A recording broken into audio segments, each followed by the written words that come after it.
দর্শক, আমরা আজকে দাঁড়িয়ে আছি রংপুর নগরীর যে কালেক্টর ঈদগাহ ময়দান। এই ঈদগাহ ময়দান পরিপূর্ণ হওয়ার পরও আমরা ময়দানের ঠিক বাইরে অবস্থান করতেছি এবং আজকে বাংলাদেশ জাতীয়তাবাদী দল বিএনপির চেয়ারম্যান তারেক রহমানের আগমন উপলক্ষে আজ শ্বাস রংপুরে।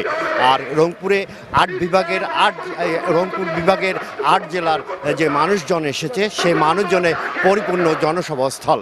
আমরা কথা বলবো বিএনপির তৃণমূল একজন কর্মীর সঙ্গে।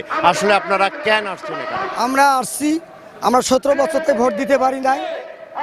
আমরা দুঃখিত খুব, আমাদের চোখ দিয়ে পানি পড়তেছে।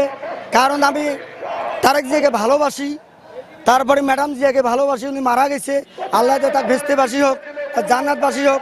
আমি 5 ওয়াক্ত নামাজ পড়ি, আমি ফেরিয়ালা, আমার বাড়ি বড় বাড়ি, আমার ইউনিয়ন বড় বাড়ি, গ্রাম খেতাবাদ। আমার নাম হলো আব্দুল মজিদ ব্যাপারী। আমি ফেরি করি, কাপড়ের ব্যবসা করি এবং আমি বাইক দিয়ে ভোট সাফার করি। ভোট আপনারা কেমন মনে করতেছেন? এবার খুব ভালো মনে করতেছি। আমরা শুধু ধানের শীষকে ভোট দেব এবার। দর্শক, তৃণমূলের কর্মীদের যে আশা এবং আশঙ্কা যে তারা রংপুরে বিএনপি চেয়ারপারসন তারেক জিয়ার যে আগমন, এই আগমন উপলক্ষে তার যে বার্তা, এই বার্তা শোনার জন্য আগ্রহে তারা অপেক্ষা করছে।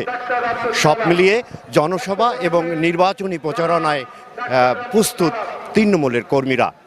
তবে সংশ্লিষ্টরা মনে করছে তারেক রহমানের আগমন রংপুর তথা উত্তরবঙ্গের রাজনীতির একটি পট পরিবর্তনের ভূমিকা রাখবে।